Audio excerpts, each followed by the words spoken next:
Do not adjust your radio dial. You are tuned in to the Mark Order Podcast.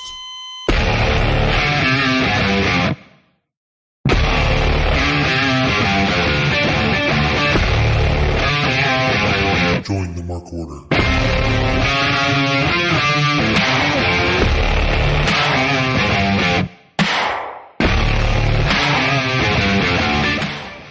It's the day after Tuesday, and you know what that means.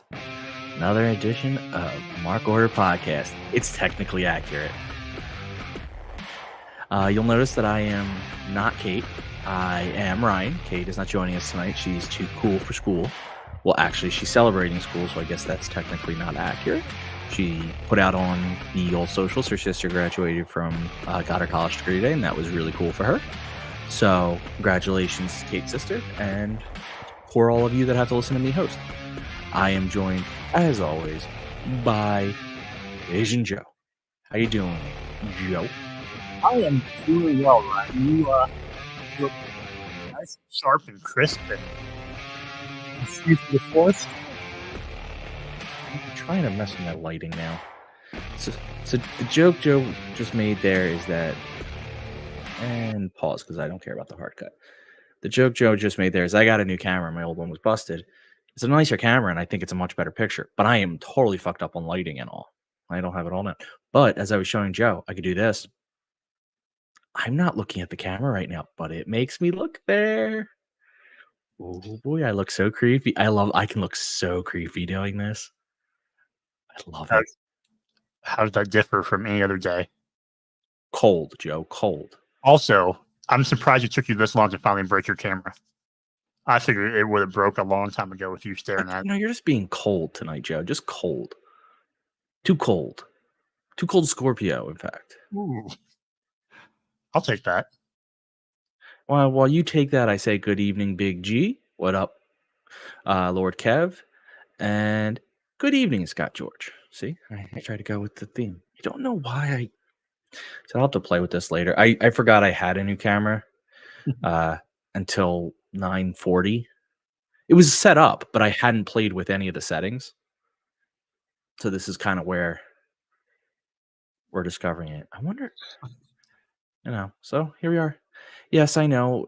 I wanted the shade, but now I got to worry about lighting, and it's this whole thing. There'll be plenty of shades casted by you, Ryan. Don't worry. See, that washes me. I don't like that. Yeah. I don't like that one at all. I'm going to stick with this one. This is more natural. I don't know. We'll figure it out. I'll eventually. People watch this on YouTube more than they listen to it in audio form because they're missing. They do.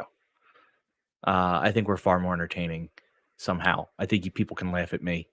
Oh, look at this idiot on then I just know the numbers. More people on YouTube. But Big G, what's up with your weather? It decided whether or not you could watch Dynamite. Wow. Man, wow. I'm realizing StreamYard just really cuts things out when you're that's wild.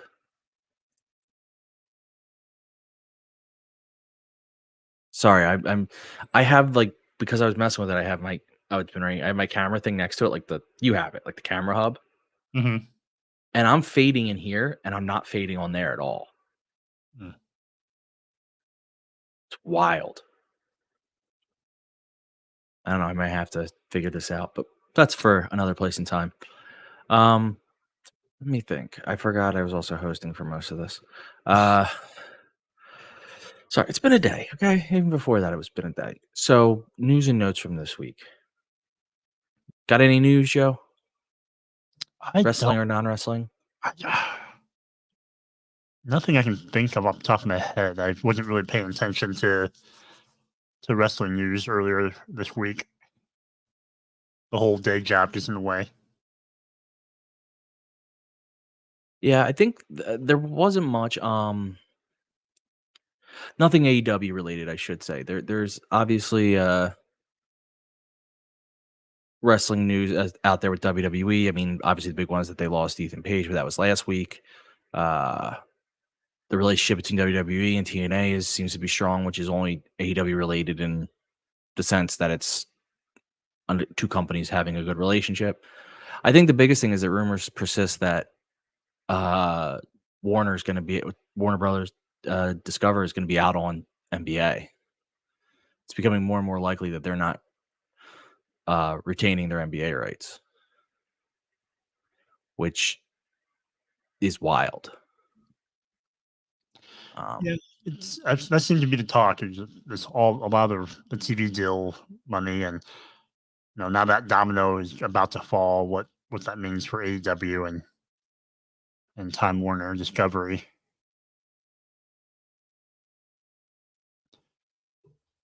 But hopefully they get that figured out here pretty soon and have some kind of announcement around.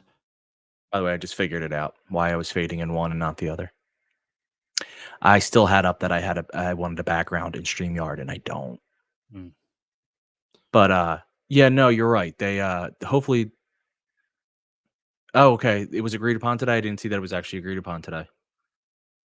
I thought they'd maybe wait until around like All In or something to announce it. Well, no, I mean, I think he's talking about the NBA deals announced was agreed upon, not whatchamacallit, AEW still not. Mm-hmm. Gotcha. It is. I'm trying to. I guess you could, as much as they're the only one I can get for free. NBC, ESPN, Amazon closing in on $76 billion deals with NBA as TNT's future in jeopardy. That's a big loss for Turner in terms of NBA's their big deal, but for the in terms of what the fuck was that? In terms of for the this is Brian's night to play this camera. I think I got it though. All right. In terms of their for AEW might be we've gone over this. Is it a good thing? Is it a bad thing? They're not getting that money. It's not like Warner Brothers was going to offer $76 billion. So that means now that and obviously if three companies are involved, that's not how much one individual is giving up anyway. But even still, you do the math. AEW wasn't getting that. I don't see Warner Brothers Discover just throwing in the towel and saying we're done with live programming. I gotta believe that they're still going to want a lot of live programming on their schedule, so that probably favors AEW. I mean, there's not live out there to be had. That's on the market. Like most everyone already has existing contracts that they still have the NHL. But no offense, the NHL is not like, I love hockey, but I understand it's not gangbusters. Mm-hmm. Yeah, I almost think that it has to be maybe the Max part of it, the streaming part, the library, all the things, those components are still kind of maybe the sticking points. Yeah, I mean that's. But yeah, but I'm hoping that for no other reason. The rumors are out there. I don't know. There was a number thrown out last week. I don't believe I trust it. You can't trust until it's that they were definitely being offered north of 110 million, which would be what they need to be profitable. Which is just good because it means they wouldn't go anywhere. But I don't know if I until the deal's signed, I don't believe anything. But it does at least impact AEW that Warner's going to lose TNT. Warner's going to lose NBA, and I think it's for the positive. I can't foresee a scenario where Warner has all this cash that they were going to spend, and they're not going to be a little bit more willing to throw it AEW's way. Not all of it, but some of it. No, I mean, like you said, they're still going to want live sports, live entertainment. So, and they're trying to pump in Max's streaming stuff. Well, AEW gives you both the live streaming TV to Max, but also have your pay-per-views. Mm-hmm. So, Scott saying that the NBC needs to pick up Inside the NBA if they hope to change ratings.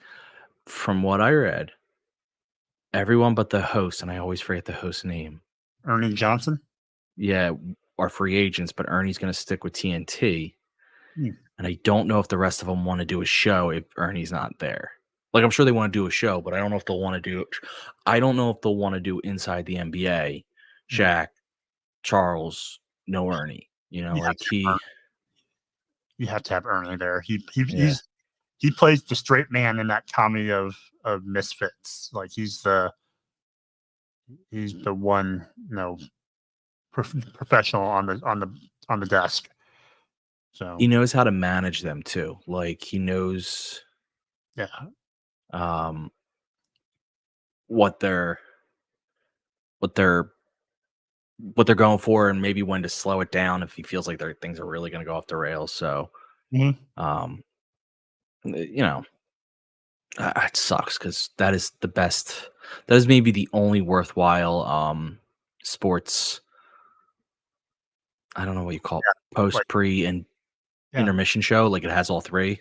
Yeah, it's the best show. Yeah, so we'll see. Hello, Governor, in second lieutenant colonel photo. I think that's below a first lieutenant, man. I can't believe you lost a rank. But yeah, so isn't like that's really the only news. I can't think of anything else. Obviously, there's a lot of contract stuff coming up. I don't think any of them are coming in AEW's way personally. Maybe, I don't know. I think WWE is going to sign everyone that they want to sign. Mm-hmm. And to me, well, that sounds stupid. Of course they are, but what I mean by that is like maybe a Dijak because of his own choice. But I don't even know if that's true. There you go. Our first lieutenant is back. Thank you. Hey Kylie. Trying to think. Because like you have Dijak, who's the only one I think, because you have Gable. Based on the story they're telling, they're signing Gable if they haven't already. Natty, I cannot see them letting Natty walk. She would have to want to. Yeah. Same thing with Becky. Yeah, yeah. I mean, the only thing that could change Becky, and I don't see it. So don't anyone think like Ryan's doing a hot take where he thinks Becky's going to no. But the only thing that could change Becky is if she didn't sign anything and she's sitting at home, and Tony Khan does have this new TV deal, so he's flush with cash. And he comes to her and says, here's more money than you could imagine. And it is insanely higher than WWE, because WWE is going to offer her insane money. So it would it's insane above that. Might be the only chance. I don't see that happening. So it would be really fun to do like a limited, like maybe a handful of per appearance agreements with her, like with someone like that, like when they're a free agent, and have them come in and do one or two or three big matches, and then they can still be a free agent, but just get your per appearance. I really wish that wrestlers could sign and obviously I'm living in this is the most fantasy thing I could ever think of, where these companies get together and go like, all right, you're gonna get Becky this year and we get her the next year. Like they do this, like they all agree that this is where she is, and she agrees, because obviously I'm always for the wrestling talent, but for the next 5 years, this is where you all are. It almost kind of reminds me of like Premier Soccer, where you have players on loan. It's like we're gonna loan you the players for X amount of time until we need to call them back up for whatever reason. So until we have a different storyline in our company, we're gonna let you have them and have them wrestle your talent. But we're a ways away from that. We are, yeah. So, all right. Well, we've done our news and notes, and we'll get into Dynamite shortly. But we will do what has become very characteristic of the show, which is very early commercials. But that's because we don't like to break up the flow once we get going. Well, actually, before I do that, I am going to agree with Scott on this one. I would love to see Natty in the Owen. Ooh, I would be okay if she literally came in just to do that. If she came in, she's like, listen, I'll sign a 6-month deal with you. I'll do the Owen and whatever else, and I'm gone. Obviously not going to happen, but that would be very cool. So before we go to break, what's your percentage on Ricochet?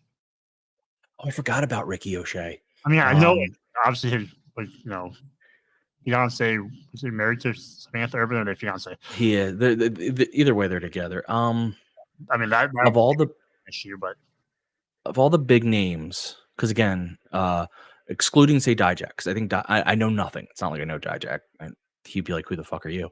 But excluding, he'd ratio me into. yeah.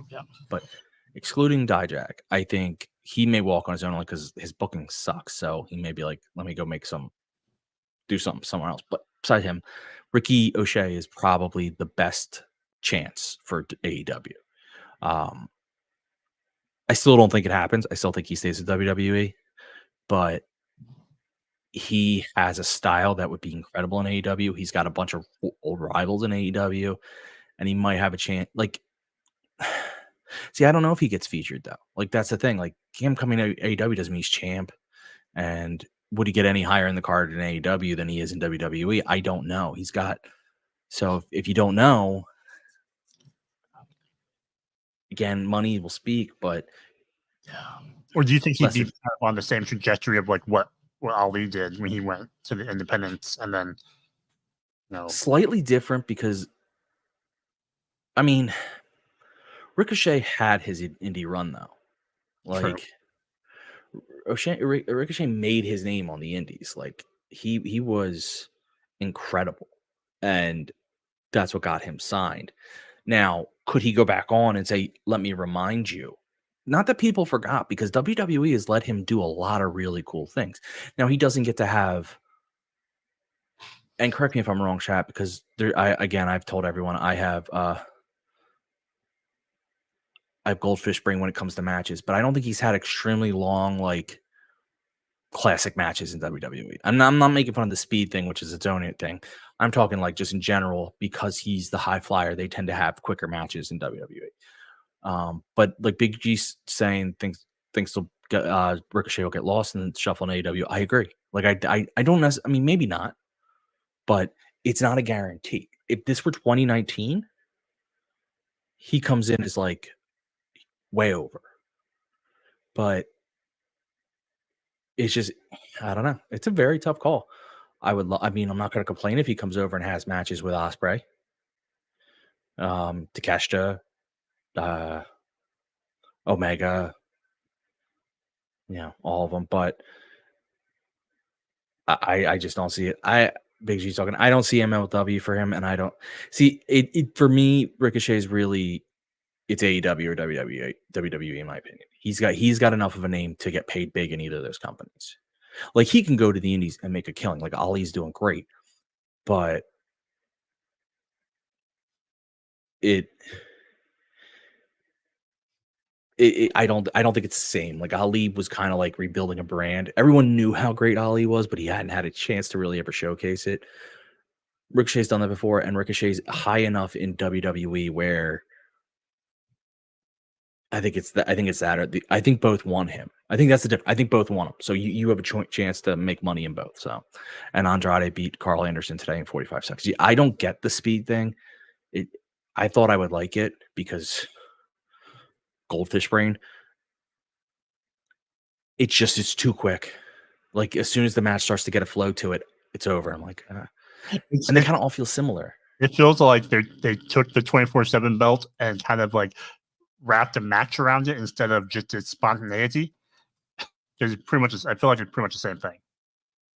And I loved the 24/7, but I think what it is that it ends up feeling a lot of the same because guys constantly trying to rush to a pin, and it was like, I watched a couple and I had fun, and then I slowly faded out on fun, and I think that all has to do with it just feeling the same, because it's very hard to have dramatically different 3-minute matches. Ask Goldberg. Very difficult to do that. Well, I'm looking forward to hearing about how much fun you had with tonight's Dynamite after commercials. Many funs. Many funs. So let me somehow line this commercial stuff up again, because I'm very bad at it. First you put the overlay, then you put the music up, and then you hit play. Each and every one of you for tuning in every Monday night to listen to The Shining Wizards. If you'd like to continue to support us outside of listening, we've got a few ways for you to do that. If you shop at Amazon, go over to amazon.shiningwizards.com, do your shopping as usual, and when you make your purchase, a little bit of that purchase price will go back to support the show. If you like to wear t-shirts, merch.shiningwizards.com will take you to our Pro Wrestling Tees store, where we've got over a dozen great designs from over 11 years of professional wrestling podcasting. You can become a Patreon supporter at patreon.com/wizardspodcast, where each and every week we call out your name as one of our show producers, and the more you support us, the more things that you're entitled to receive, and believe me, they are fantastic. If you can't support us monetarily, if you don't shop at Amazon, that's absolutely fine. Continue to listen to us wherever you listen to us on the World Wide Web, and make sure you like, rate, review, subscribe, do all that good stuff. Doesn't cost you anything, helps us out, and we can continue to bring you the love fest that is The Shining Wizards. What's up, folks? It's your boy, the Impact Player, Mr. Philly Ray, inviting all of you to check out the Turnbuckle Throwbacks Wrestling Podcast. Join us as we cover all things current in the world of pro wrestling, as well as paying homage to the old school, the Squared Circle. So listen in and find out why we are the recognized symbol of excellence in sports entertainment broadcasting. Find us on all social media platforms and anywhere you get your podcast from. And as always, we are the proudest members of the Shining Wizards Network and Rant Entertainment Media. Are you tired of being lied to every day by the mainstream media? Do you want to know what's really going on in the world? Do you want to make up your own mind about things and not be told what to think or say? Then listen to Inconclusive Breakdown, a weekly anti-PC look at the world of entertainment and current events, brought to you without censorship or filters. You can find us everywhere you listen to podcasts, BitChute, and on ShiningWizardsNetwork.com. And also, we're a proud member of the Shining Wizards Network. Got 30 minutes to kill? Come check out 30 Screams or Less, where we review a horror movie in 30 minutes or less. We cover new movies and old ones too. We'll give our honest thoughts on the movie, good or shit, as well as a rating of each one that we watch. New episodes weekly, available on the Shining Wizards Network and wherever you listen to your favorite podcasts. I'm Steve. And I'm Corey. Come check us out at 30 Screams or Less.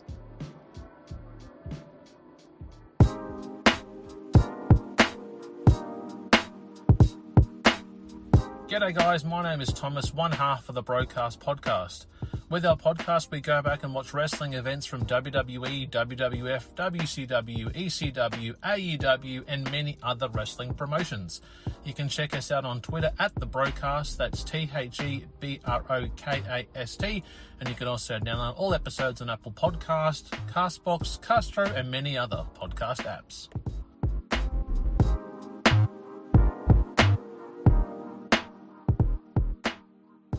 You like your music heavy? Then check out Radioactive Metal on the Shining Wizards Network.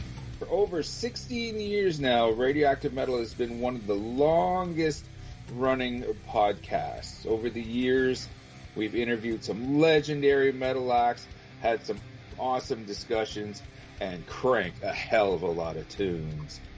So join your cool Uncle Snowy and his co-host Aaron for the audio mosh pit that is Radioactive Metal here on the Shining Wizards Network. Well, the action is underway!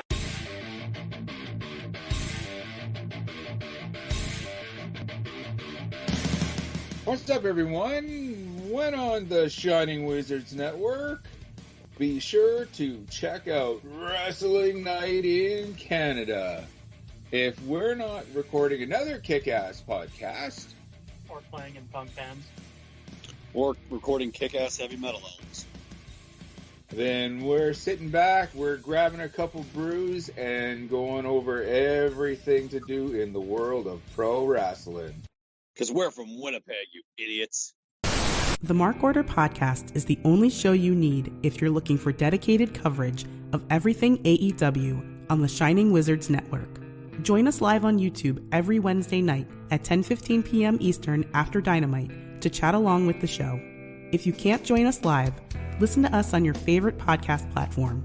Follow us on all social channels at Mark Order Pod and use the hashtag #JoinTheMarkOrder, because if you don't find us, we will find you. I'm Kevin Rowe. I'm Al Day.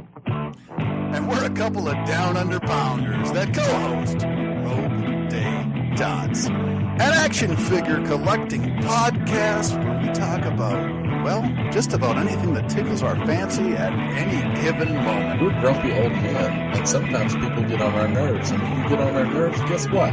You get off the lawn. Get off my lawn, asshole! We also go on a little bit of a mission. We go back and we're grading every wrestling figure line that's out there. I'm talking LJNs, I'm talking Jacks, I'm talking Hasbros. Who doesn't like a little Hulkaplex? It's a Gorilla Brain Wrestling podcast production found on the Shining Wizards Network. I'm Duke Bags. Kevin Rowe. And together we are the co-hosts of Your Duke and Road. If you want to hear about some terrible wrestling shows, we got you covered. Well, we talk about good ones, too. We're currently talking about the death of WCW. I know what we're fucking talking about. Sometimes we get guest spots, like from the Taskmaster. I like to listen to the Your Duke and Rope podcast. They're funny guys. That I like when they talk about the Nards plows. I like Nards plows. That's a good move. And I like the Dungeon of Doom. You know, sometimes I call my butt the Dungeon of Doom. Thanks, guys. Yeah, Oklahoma. Let me tell you a little bit about my favorite wrestling podcast. All right. It's a podcast from two men, Duke Bags, Kevin Rowe. They talk about professional wrestling. It's a man's sport, all right? And who better to talk about a man's sport than Duke? Oklahoma. And once in a while, Vince Russo stops by. Whoa, you piece of shit! If you're not listening to the Your Duke and Rowe podcast in the back with the boys, you piece of shit, I don't know what you're doing. It's, you gotta slide one in there. If you're a man, you're talking about something only a man can do. You're talking about sliding one in there. Bro, take the time to slide one in there. All right, bro, you piece of shit. Slide one in there. A Gorilla Brain Wrestling podcast production that you can find on the Shining Wizards Network. And we are back. So if you were standing through our commercials, you hear that we are part of the Shining Wizards Network, which is a group of shows, and I encourage you to support all of them. They're all good guys. But if you're like, I really want to support you guys, I want to support you, Ryan, you, Joe, I don't know about Kate, but still, then what I would suggest is you go to our Pro Wrestling Tees store. Oh, Joe and I are both trying to do it. I apologize. You go to Pro Wrestling Tees /MarkOrderPod, and you go there. If you're like, I don't like typing. Typing's a lot of work. Well, you go into one of our socials, which you had to type to at least get there. And you go to the link tree in our socials. You click the link tree, and you go to our store, and it leads you right there. And you got you got 4 shirts. You could pick one of them. You could pick 4 of them. You could pick 2 of them. You could pick 3 of them. You could pick any of them. We got our logo with name in the front. We got just our name, just one-sided. We got just our name and double-sided with the logo on the back. And then you have the small little pocket square, which I like. Pick one of the 4, pick all 4, buy them all, give me your money. That's all I got to say. Give me your goddamn money. I'm sick of being poor. We just keep doubling up. So we are back. So before we get started, I meant to bring this up in news and notes. Oh, Kate's not here. Hi, Jesse. Kate's not here. I meant to bring this up in news and notes, but I forgot. Did you watch did you watch the first episode of Who Killed WCW? I did not. I'm a bad wrestling fan this week, apparently. You are. So, I mean, the first episode was nothing. Let's just be perfectly clear. The first episode was it was the history kind of very shortened version of the history you've heard a million times. So like nothing new there.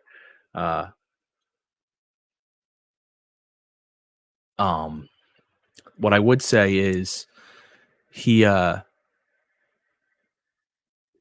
a setup for future episodes because they have, I forget the names of the corporate guys, but they have like Turner executives on there. So you don't traditionally hear them interviewed or see them interviewed about WCW. So that's what I'm looking forward to. Because if they have Guy Evans, who wrote the book Nitro, which I did read and I was a fan of, and that kind of took a more business look at the thing than a wrestling look. So I'm hoping because he's on there and the execs are on there that they take a more business look at this than pure wrestling, because it wasn't wrestling isn't one, I mean, didn't help. I will forever say having your ratings tank does not help. Losing money does not help. But there was a lot of business stuff that had nothing to do with wrestling that. So first, you can miss the first episode. It's not the end of the world. All right, so that was all I had for that. I just was curious. All right, we start off Dynamite from Loveland. Was it Colorado? It was. I'm even wearing Denver Broncos shirt. Look at that. There you go. I just remember Loveland because I made the name of our episode Loveless and Loveland. Very big on the alliteration of my names. It starts out with the MJF coming out. He's going to speak, which, based on how many matches were listed on this card, I was a little nervous that we were going to get like a 2-hour MJF promo, but it's about 10 to 15 minutes based on when the confrontation happened. He comes out and he basically runs everyone down. Takes a shot at Okada for being out of shape. If that's out of shape, Jesus. Takes a shot at our champion, Swerve, saying, what kind of mogul doesn't go to business school? Even if you did you skip with public speaking classes? So like that was a fun little whatever. Then he took a shot at Ospreay with putting on a very bad English accent, where he basically said, you say you're the best in the world, and then he runs down he says like Chris Jericho, Moxley, Danielson, Cody Rhodes, Mojo, Adam Cole, Hiroshi Tanahashi. You're not any of them, and I've beaten all of them. So it was him kind of like doing he's walking that line of like he's kind of a dick, but he's getting the fans on his side. And then, fun enough, Roosh comes out. Now, Roosh had done a promo 2 weeks ago, was it last week or the week before? Last week. Last week, where he was basically calling out MJF. He starts off kind of weird because he calls people stupid, filthy, ugly Americans, which is not who he's been, but I get that they're trying to make him heel. So the easiest way to do that is to just take a shot at the crowd first. But I would probably back away from that because it just doesn't feel Roosh-ish.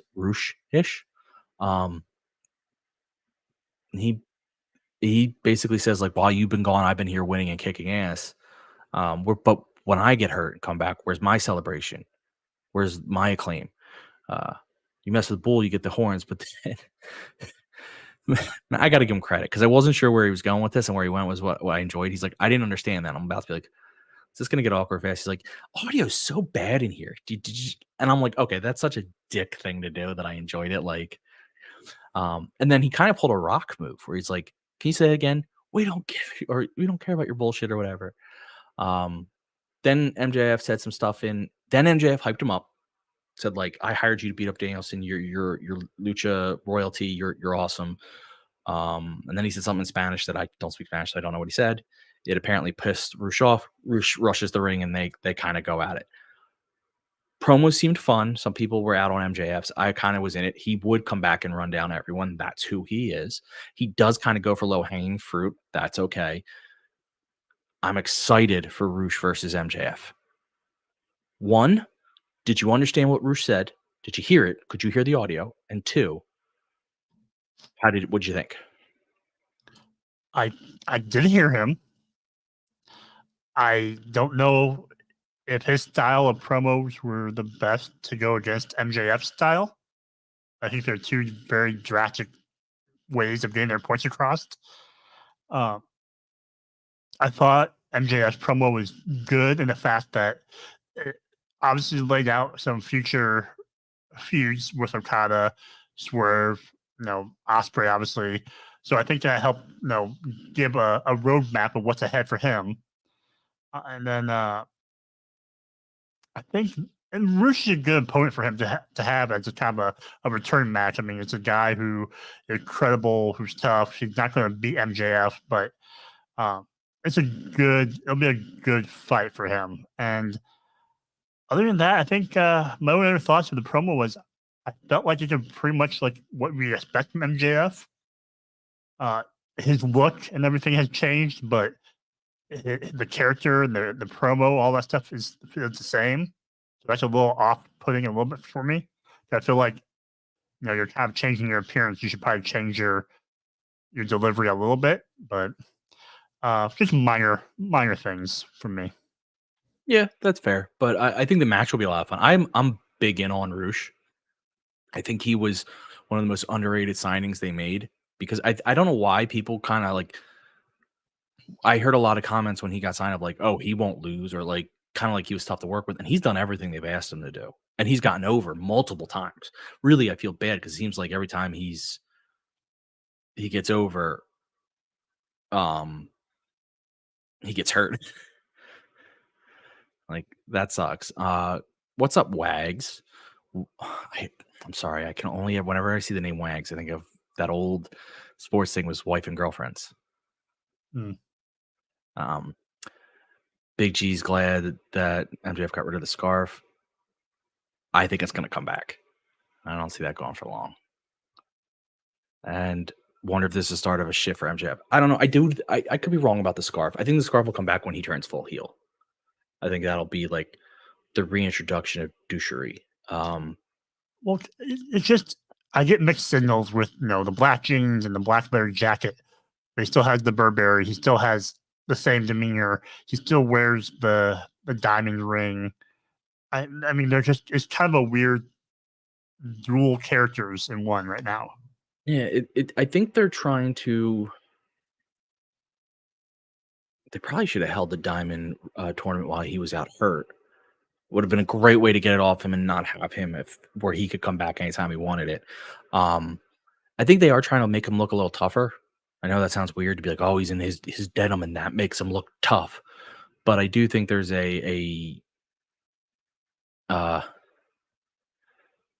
sorry, Wags is man. Wags his last name's Wagner, and he was Wags way before Wags was a thing. Damn it. Sorry about that. But yeah, I think this is an attempt to like introduce that other side, and we'll see how it plays out. I mean, I think he's so insanely talented. I mean, he's lean into the Long Island, being a Long Island boy, like lean into that grittiness and that that kind of character. But I think thinking through it makes sense because you wouldn't. How do I say this? When he goes back to heel, because I do see that at some point happening, obviously. I mean, who knows when? It could be forever, but it's wrestling. Everyone goes back to something at some point.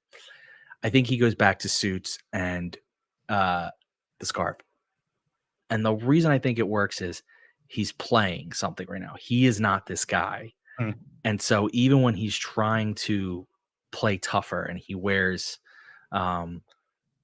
the denim and the leather and all that, he still can't help but put the Burberry on. He's still he just can't help himself. It's part of who he is. He's play acting.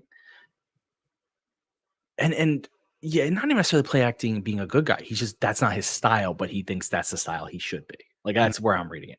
And I could be way off, but we've got nothing else yet, so we'll see where he goes. So after their confrontation, there was a Roderick Strong vignette, which some of those camera angles, some of those like shots, there's one where he's got his hands behind his head and he's got those glasses and that mustache. And I'm like, am I watching like a true crime story right now? Like, I'm not going to say it, but he looked like something. So we'll see. I just thought that was funny. Then we have the number one contender for the International Championship match, which was a 4-way. And you had Jay Lethal versus Kyle O'Reilly versus Orange Cassidy versus Ray Phoenix. Interesting makeup here. You had two former champs with two guys who haven't won it. One guy recently challenged for it. One guy just pops up whenever they want him. But it was a crazy match, so that was a lot of fun. I think a lot more happened while I was in picture-in-picture than sometimes of what was live.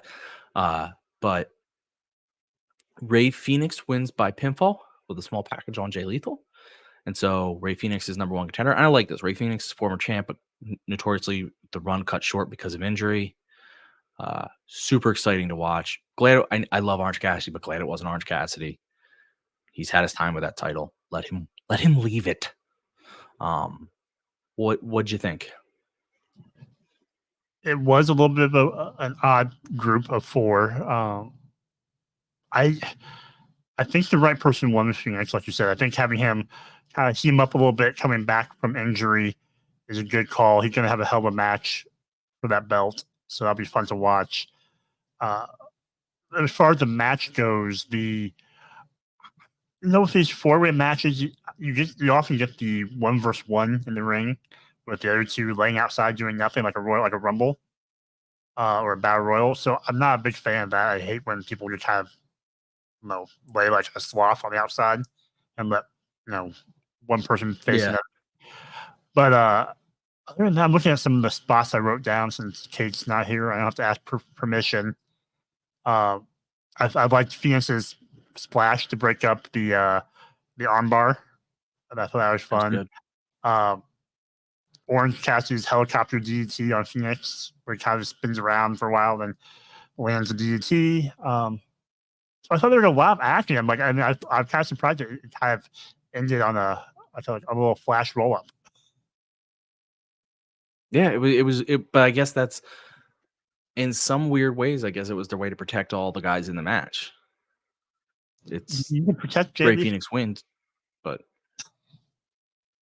I don't think you need to protect Jay Lethal. I don't think you have anything going for him. No. Well, that's why he took the pin. But right. I don't know. I'm just thinking out loud. Well, a roll up though was a small package is quick, so the other two guys couldn't break it up. Like I guess that's the theory. Right? Like I don't know if I'm right or wrong. I'm trying to put logic where there may not be any. So after the match, you have Trent Beretta come to the ring with Don Callis, and Orange Cassidy looks like he's going to kick his ass. When Chris Statlander walks in, it's like tries to stop him, and everybody's like, "What are you doing?" But all these announcers weren't treating Orange Cassidy as dumb, being like, basically they're saying like he knows she's bad, but he won't hit her, which is fair. So she hits him, and then Willow's music plays, and she chases them out, which was great. Statlander had a very angry look, which I enjoyed. Any comments about this fracas? No, I mean we got the outcome that we've been forecasting for the last few weeks, and we can talk about a little bit more of what comes of it later on when we have a backstage segment with them. Fair enough. I am going to loop all three of the. I'm going to loop this next segment into a general segment. I believe it was 3 separate ones. Let me see if I have the count right. And you loved every moment of them. Oh, I fucking loved every goddamn moment of it. Is right. So we are talking about. So I'm just make sure I'm not missing one. All right, the learning tree pulls up. This is seriously written for me, and I fucking love it. And he's so obnoxious talking, and it's so funny. And he gives the driver, who's I don't know if Grillo's, he got hurt. It was Rosario Grillo was the driver. He was an indie wrestler for a while. I don't know if he got hurt and stopped or what's the deal there, but it gives him a bunch of like pointers on driving. He's giving the cameraman pointers, like you think, hey Larry, you're holding it wrong. Let me. Then so they head into the building. That's that one segment. We'll cover all 3, and then they go into and they meet up with Daddy Magic and Cool Hand Ange, who are hanging out together. And he's basically like, "Look at you two guys doing so well after being under the learning tree. You're now the host. You're now announcing Rampage, and you now are married with a child on the way, and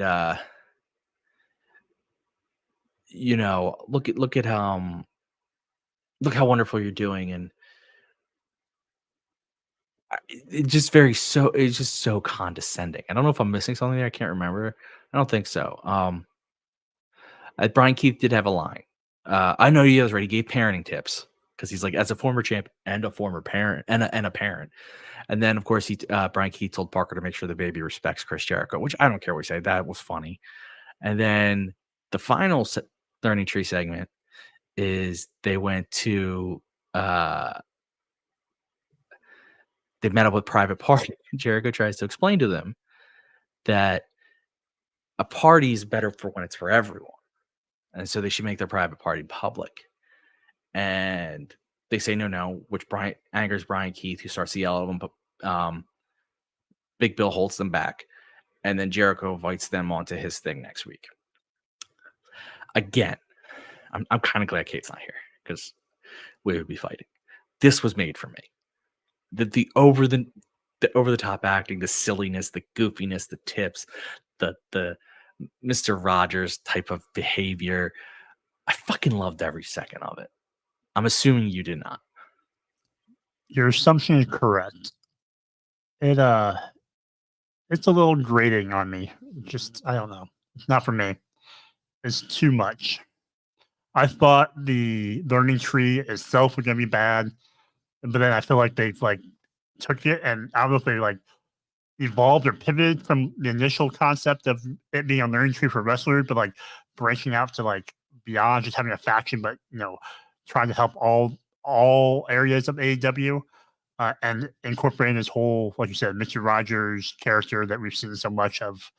I feel like we've seen a kind of character before in wrestling. It's too much. It's just too much. I hate seeing Brian Keith in this position. I don't think it does anything for his character. It just makes him, to me, gives him a character. It makes him look like a joke to me, though. So I don't feel like it's helping him that much, other than, sure, he's on TV, I guess, now more, but he was on TV a lot to begin with. Losing constantly. Well, with no character. But his whole character now is to make sure you defend Chris Jericho. It's just, I don't know. It's rehashed for me. Oh, I fucking love it. And then Taz being like, why is he yelling? He's always yelling. I just thought that was really funny. I get it. I'm not disparaging Mr. Rogers. I like the learning tree. I personally just think it's very funny, and I know it's not for everyone, and that's so we'll just see a Big Bill and Brian Keith versus the Private Party match eventually. Yeah, we haven't seen Private Party in a while, and I'm not giving him a match. Why not give Brian Keith a match, Big Bill? They'll get a win. Brian Keith will have a win on his record. I hope he gets the pin. I need to establish something without Kate here, because she's not going to listen. I do truly love this. Like I wouldn't be lying. I don't do that. However, I do play up the logical sense of it just to piss her off. So you all can enjoy that. I understand there's a lot of what the fuck are we doing? I'm fully aware of that. Again, I'm fully aware that Brian Keith doesn't fit. But one, I am happy that he's being featured in something because I'm hoping it splits him off. I know that hasn't happened a lot.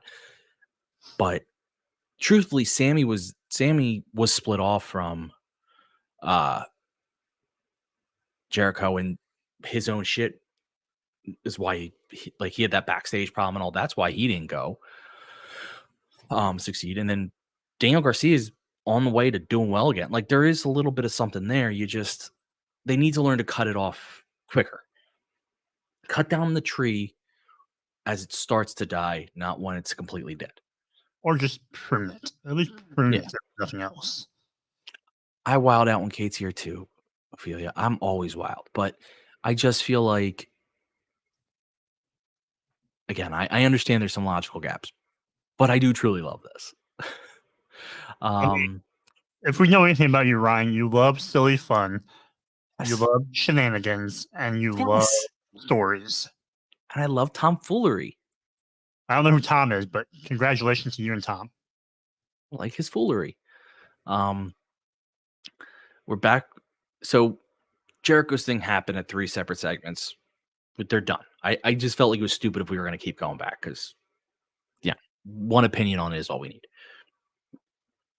We have a Will Nightingale interview where she admits she lost, but points out that she had the pin for what had to be 8 seconds, but got cost because of Stokely and Stat, where she says, I didn't trust Stokely as far as I could throw him, which turns out is pretty far. But she can't believe Stat betrayed her, but they're going to show how dangerous she is, and then Orange walks up and does his lacy fist bump, which is great. I'm all for this. Any quick thoughts on the Willow interview? No, it's good, and it makes perfect logical sense to me. And you have these two, relatively overly nice characters who have an edge to them because they want to, they want payback. So I'm all in. So then you have great pun, by the way. I'm coming back for that. Christopher Daniels comes out to introduce a match for the TNT Championship qualifying tournament, which it's not really a tournament. It's basically a wrestle-in. You wrestle one match. If you're in, you're in the ladder match, which I'm glad they didn't do a tournament. I much prefer this. It was between Brian Cage and Mark Briscoe. Mark Briscoe, who, according to Kate's tweets, because she's very unhappy, has not been on ROH television since he won the ROH title. And now he's going for a mid-card AEW title. I have two thoughts on that. One, it's okay that he's going for a mid-card AEW title in theory, because your ROH Heavyweight Championship is not the same level as your AEW. Like, just establish that is the truth. The second thing, though, is he should be on ROH TV before he's on AEW TV. Nothing to do with our show. Just my quick point on that. This was a fairly competitive match. Briscoe wins with a froggy bow. He got thrown around a lot at first. That's what I remember from this. And he got feelings, emotions. I thought it odd for Briscoe to be going after the title. I get that we kind of have that precedent with, Samoa Joe having 2 belts and when he was, ROH champion. So, but yeah, I didn't get it. I don't know what it does for Brian Cage after, he split from he split from Swerve and he looks like he's trying to get some traction, but then you have him lose to Briscoe in this match. It just seems kind of odd all around for me. And also, why is Briscoe throwing chairs in the ring so much? Why is he trying to get DQ'd? He is a violent man. His violence can't be contained. There was an interesting. I'm glad. So Jack Perry was watching the match because I had a pun for you. I was gonna say, despite all the Briscoe's rage, he was still just a wrestler wrestling Cage.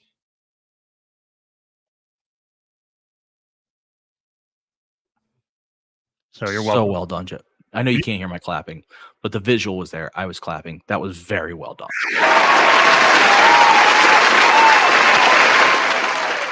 That level of clap was necessary. Good job. I will say, the scapegoat, Jack Perry, is back, and he's watching the match because he's going to be in the ladder match with whoever. Did he win his match yet, or? I mean, I don't think he hasn't had one. No, well, he's going to be in. I don't know if I missed it. Again. I would, if I'm the EVPs, I'd be like, hey, you're automatically in. Yeah, that's what I think. That'd be the one thing they can do, but he's going to be in it either way. So he's watching it the side, as wrestlers do, and then he starts talking to Mark Briscoe, basically like, "Good for you, but it's too late. Like, I'm gonna go." And at first, I'm like, "Please don't tell me they have him monologuing to himself." And then he turns to the camera and acknowledges that he's actually like talking to the camera. For about 5 seconds there, I was really worried that they had him monologuing to himself like a villain in a cartoon. I don't really have any thoughts on this. No, I mean, not much there. Samoa Joe and Hook are interviewed, and then they get interrupted by Tony Nese and Ari Daivari, and Mark Sterling. Can't forget Mark Sterling. Tony makes fun of Hook because Hook's skinny and Mark's not. I mean, Tony's not. Joe basically says, like, there's a bunch of security around. They knew they could say something. Too bad. Like, we'll get them in our own time. Oh, by the way, yeah, Takeshi and Briscoe are the only two that have actually qualified. Fair enough. That was Ari Daivari, Jesse. He's part of the varsity athletes, which I'm all for if they're going to start rebuilding this. They're the premier athletes. Sorry, they're the premier athletes. You're right. Sorry, they were the varsity athletes, and now they're premier. I'm all for if they're going to start rebuilding this trios division. All for that. Of course, this is more tag team, but still, I just like showing guys that aren't around. But this Hook Joe thing seems to be a thing. I say this Hook Joe thing seems to be a thing, but it does. You know, I don't know if you have anything to say other than it does. The hook brings you back, right? The hook brings you back. Yeah. You ain't telling me no lies. I like the fact that they showed that little vignette of the premier athletes last week to kind of reintroduce them. I think that kind of helped set this up a little bit more for me. And yeah, Hook and Joe seem like a solid tandem as far as, they're very similar in how they go about their business. They, one has the cocaine clutch, the other one has the red rum. I mean, it just makes sense to me. Yeah. Sorry, my thing cut out for a second, so I wasn't sure you were done talking. Did you ask a question or anything? Because it legitimately lost sound for about 5 seconds, I should say. I have lots of questions for you, but nothing about the wrestling. Okay, sorry. Like I said, it just. The Acclaimed go to make their entrance when the Young Bucks cut Max Caster's mic. I guess now the Bucks are faces, and cites the handbook that, hey, you made fun of us, so your segment's cut and you have to get out. I'm gonna do this together. Cut to them later. The Acclaimed are outside the Bucks locker room, basically saying like, you're gonna have to see us at some point, and you're not gonna like it. What? Ooh. My question to you, Joe, is what? So we're gonna get an Acclaim versus the Elite match. Wow, wonder how that's gonna go. I don't get it. I don't. No. I don't understand where I don't understand where they fit in on the. I don't know. Sorry, I just saw the graphic for Will Ospreay versus Ray Phoenix, and I forgot that that's the actual matchup, and that's gonna be wild. But yeah. I just don't get why they're the team that's challenging the Bucks. I don't know.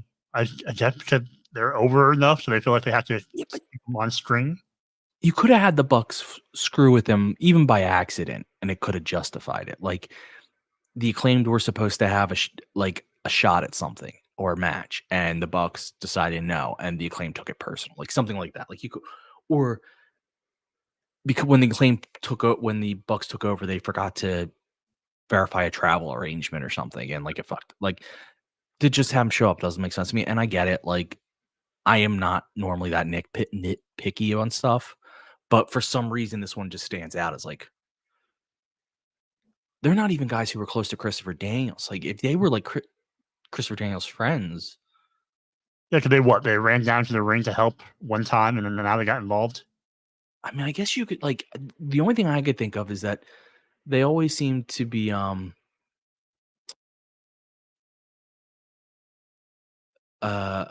always seem to have a good relationship with Tony Khan.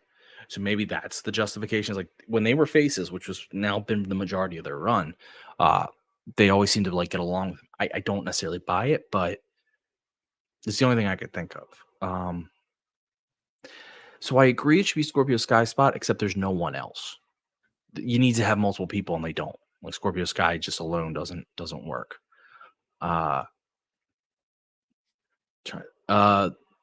Renee Paquette interviews Shane Strickland. He calls MJF a bitch. MJF, you're back, you bitch. Says he'll deal with him in the future.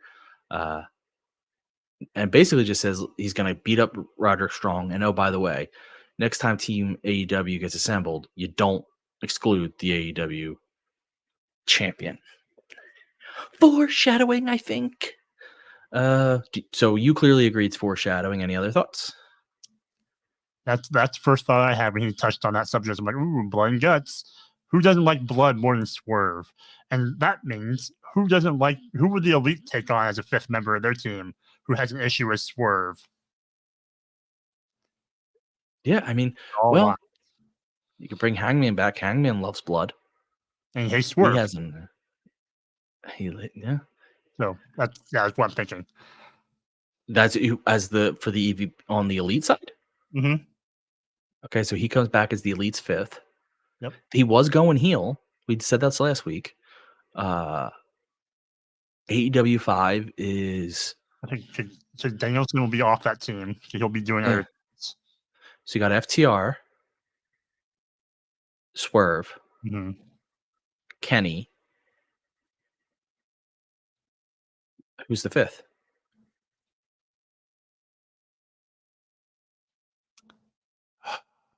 I mean, you can always throw in, you can always have the Golden Lovers back in Blood and Guts again, but yeah, you also have you could pull in MJF if you're like, but I don't know how he fits in that. You have Orange Cassidy at some point could always make a random appearance now that he's kind of split up from the Best Friends. Golden Lovers, trying to think who else. Ospreay could randomly pop up in that if he's having a big enough issue with him. I guess you could make it work. Scott, we agree Danielson would make sense, but he's not wrestling by the time we think Blood and Guts happens. Unless they do it, they'd have to do it in the next 2 months, and I don't know if they're going to do it in the next 2 months. That seems really short on that story. Maybe he going, but in Scott's defense, Danielson did say he would work. He might work like a more reduced, like he's done. He might do the occasional spot appearance. Maybe that's his official last, whatever. I don't know. It's weird. It's very weird. While you're talking about Danielson, you want to talk about his backstage promo since I kind of led into it? Yes, actually, that's a good segue. Brian Danielson basically says he's going to be competing in the Owen because the winner of the Owen gets a shot at the title, and he's going to go out on top. And this is probably his last opportunity, and he's going to kick some bootay. So he's in the Owen. Are you in the Owen? I'm not, but I'm into Brian being in the Owen. And I think this makes him, probably maybe the favorite now. I read something tonight. It was on Twitter, so I can't credit whoever said it. What if God was one of us? No, Nigel, just a slob like one of us.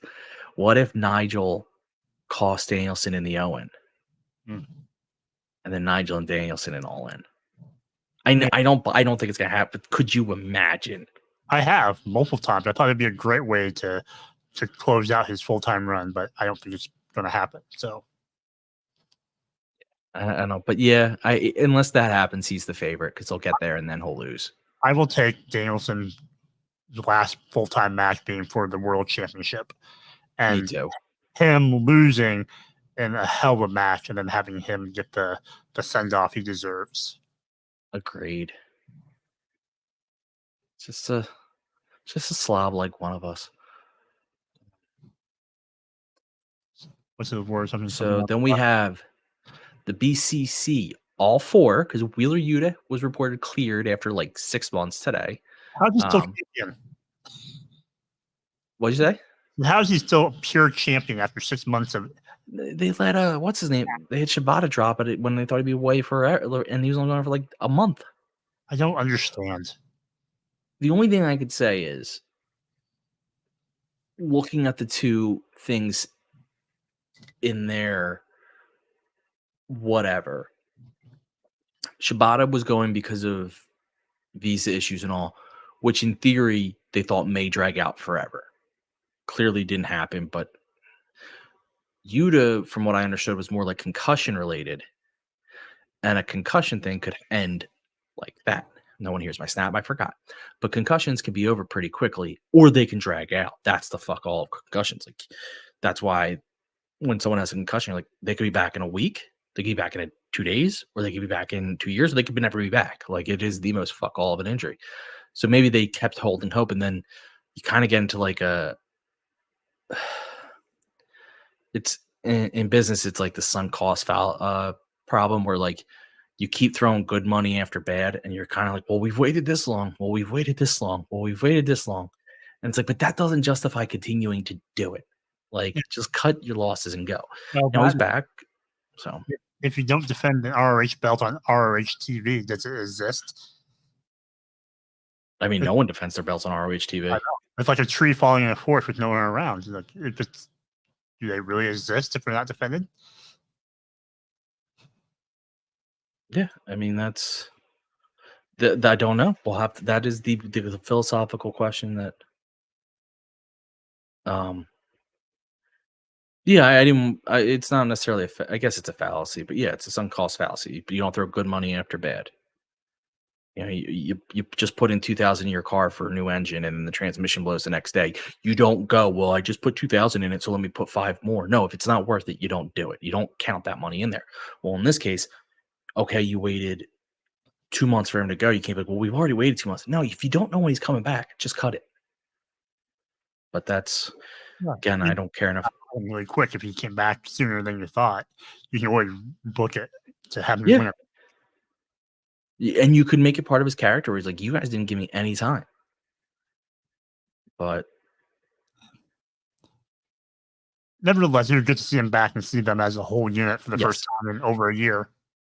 Against your CMLL people whose names I'm not going to try that. Esfinge, Los Depredadores, which is a team, which is Magnus, Regito, and Volador Jr. Sorry if I butchered them. I'm really bad.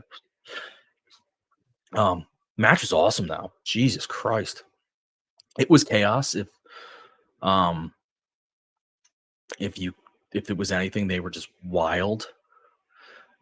There were those scenes where like one guy hits a move, then he gets a move hit on him. One guy and part of me gets in like I'm always torn on that because part of my brain goes, oh, this again. But then the other part of my brain goes, ooh, spots.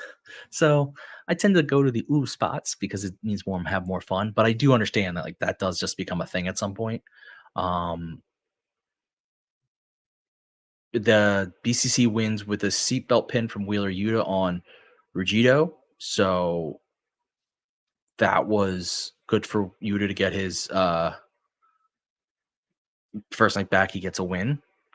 Joe, I will be listening and here. I'm just turning off my camera about 5 seconds. Just what you think? I thought it was fun. I think it's a good way to maybe blow off this BCC CMLL feud. And I think my biggest takeaway was I really enjoyed the Mexican submission style wrestling. I think a lot of times we see a lot of, we think luchadors, we think a lot of flying and leaping, but here there were just a lot of submission holds and transitions and reversals. And that just makes for a fun, different kind of fast-paced match for me. Agreed. You're right. They don't get enough credit for their matches. You know how good the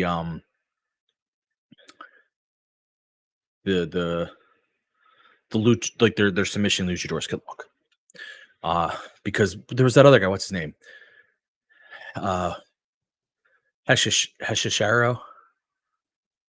He's a very good submission guy. Like, so you're right. That is true. There was and I don't know why I'm gonna do this, but the Claudio monkey flips were wild. Claudio's just wild. That man could just do things he shouldn't be able to do. Jesse Ozak is a jerk. Someone made an awesome pun in chat. Why did Ryan leave? Because he's they should have said leaf. They said leave. We should have Ryan leaf because he's a tree. But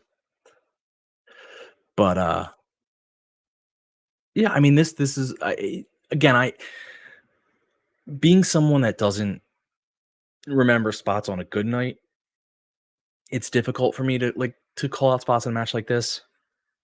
I mean, it's difficult for me to call out matches, but when it's a match like this, it's almost damn near impossible because it is literally spot thing, craziness, follow this, go this way, what happened? I'm like, Jesus. Oh, I did discover something tonight though. So I wanted to test a theory. So for anyone who collides with Joe and I, because we are colliders, we ain't gonna give up, we ain't gonna stop, we gonna collide harder. Joe is always ahead of me when we watch Collision by at least 20 seconds. So I had my TV on, but I put on the show, streamed it from the Xfinity. I have Xfinity stream. My stream on my iPad was 20 seconds ahead of my goddamn TV. It's wild. So that sounds. I mean, where I would still play gonna it. watch it on TV, but still. Mhm. Huh. Well, now you know. Yeah, fucking wild. And no battle. No, we got a Daniel Garcia video package, which was really, really good. I hope they start pushing him to the moon. Christian, what do you say? It's time. Like I feel like they keep like yo-yoing him a little bit. It's like just go for it. Put gold around the waist. Agreed. Christian Cage was talking to the EVPs saying he wants another shot. And if they had, and they're like, we can't necessarily do that. If they had their way, they would just give him the belt like they were going to give Jack Perry, but they can't. However, there's something they think they can do, and that Christian will like it. Basically, like, you scratch our back, we'll scratch yours. So the evil group continues to be evil. Now, you had Tony Storm on commentary for Mariah May versus Saraya.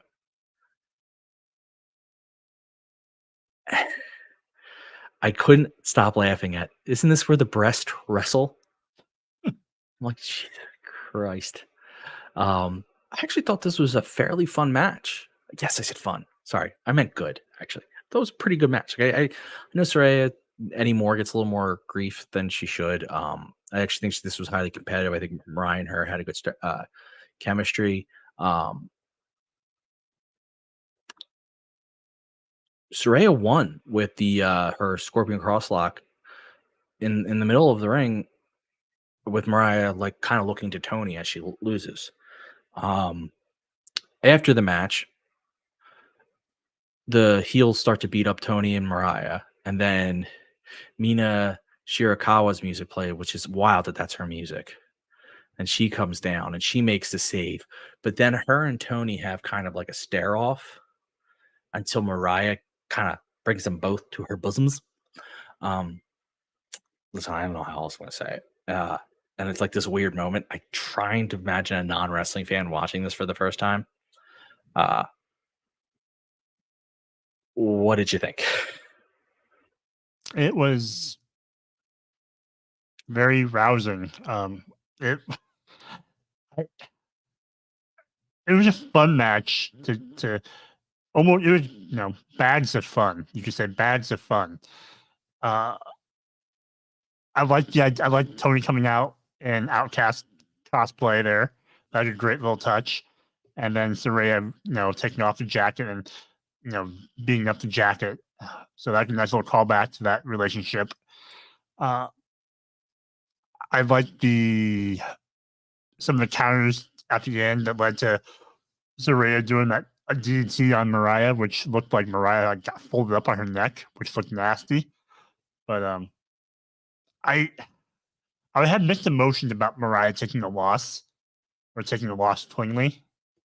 I felt like her trajectory is going a different direction, up to eventually challenge Tony. So I feel like she needs to start winning and not losing to Saraya, because I don't know what Saraya is doing with, as a singles wrestler right now. I think she's better off as a tag person. And I think you still could have got the Mina, save if you would have done like a post-match beatdown or something instead. So that's my one little gripe was I didn't love Saraya winning. Yeah, so I thought about that because I saw that comment a lot, and I had an initial like, what reaction? And then I really thought about it. And I could be wrong. We're still fresh in this story. Well, not fresh, but we're still going through the story, I should say.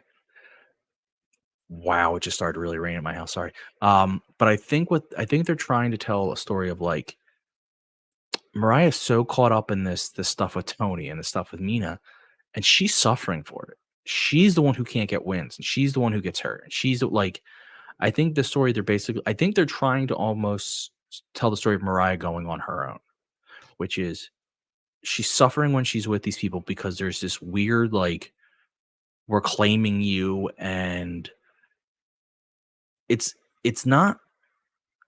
I think I could never, like I've always said, like just the vibes on this always, and not in a bad way, felt weird. Like it's intentional, and because it's not a love triangle, because that's not how they're presenting it. It's almost like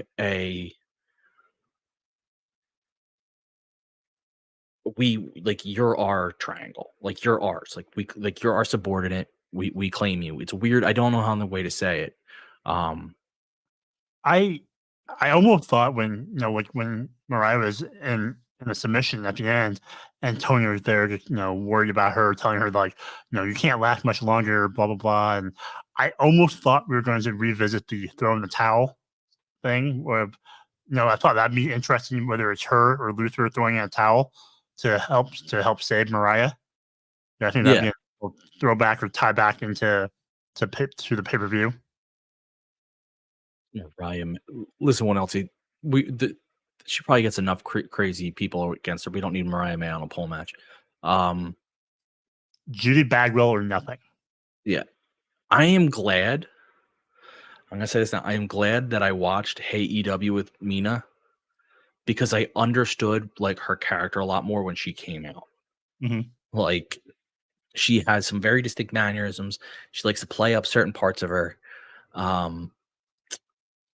And that's great, but it helps me to understand that like that's what she's doing. But I think the story is like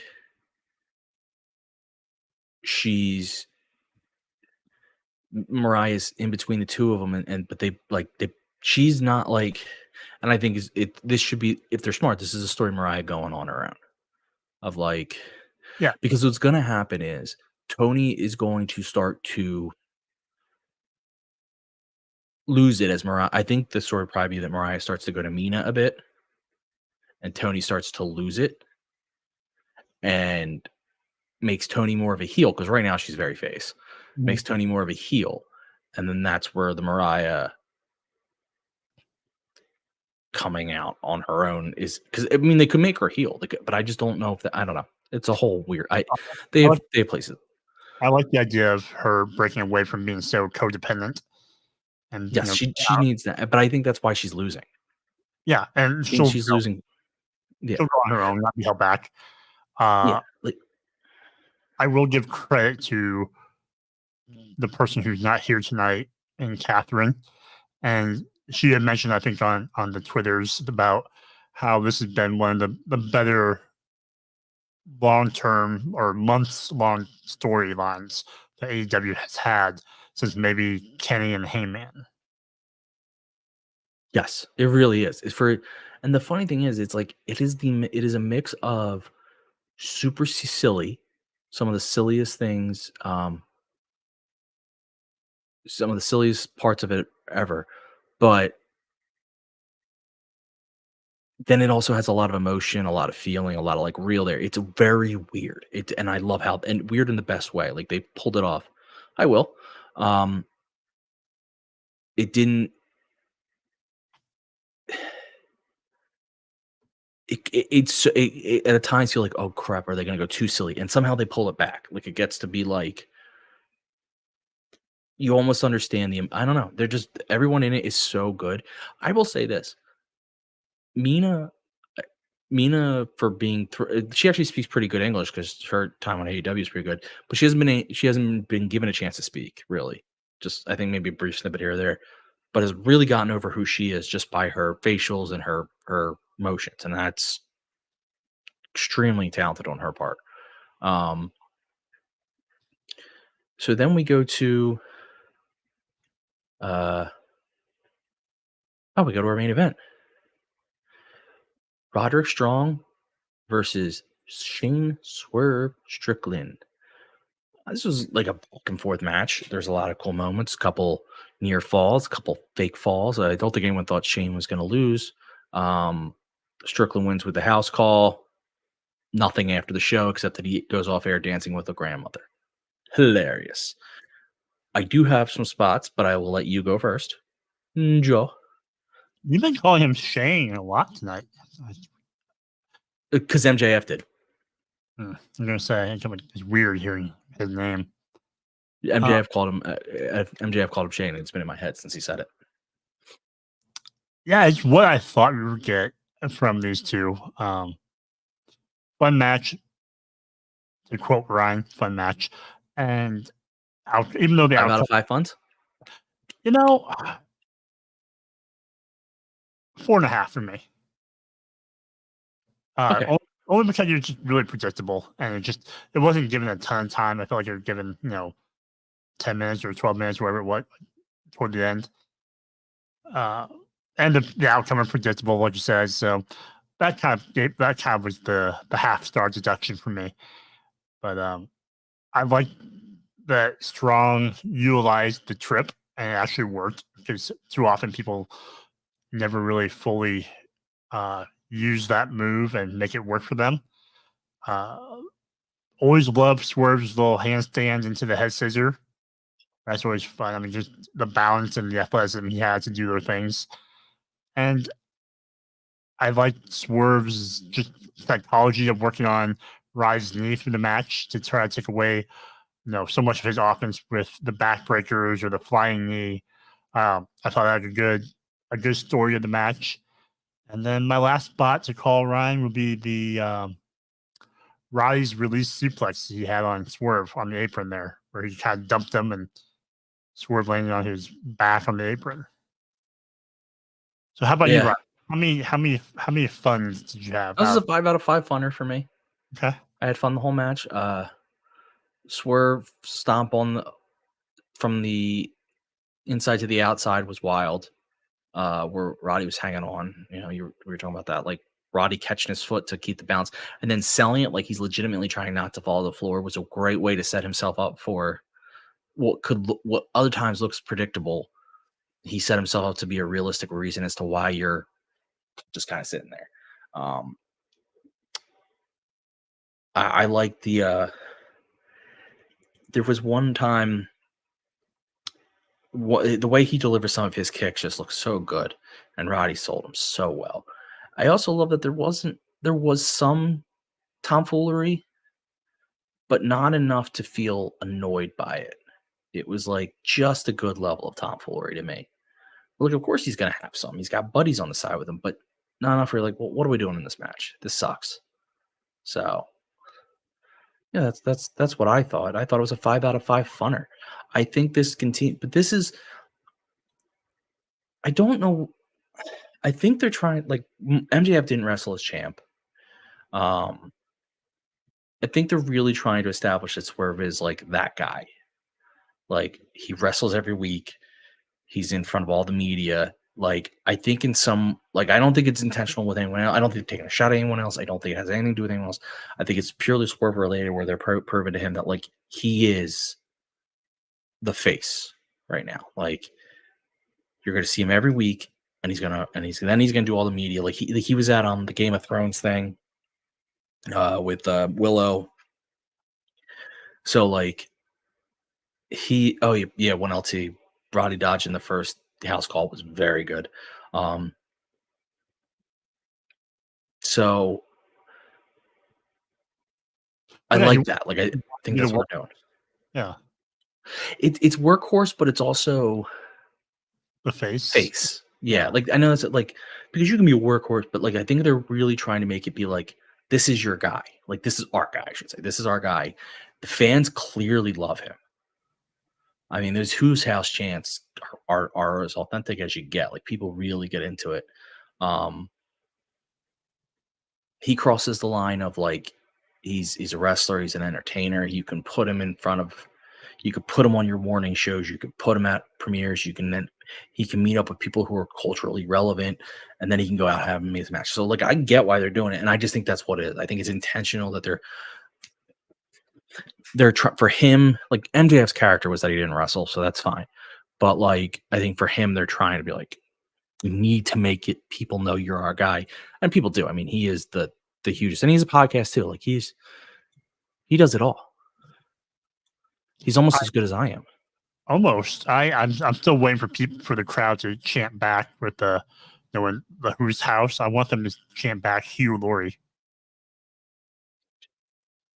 Sorry, Man with the cane. I was watching RJ's. Yeah, YouTube. RJ's great. Yes.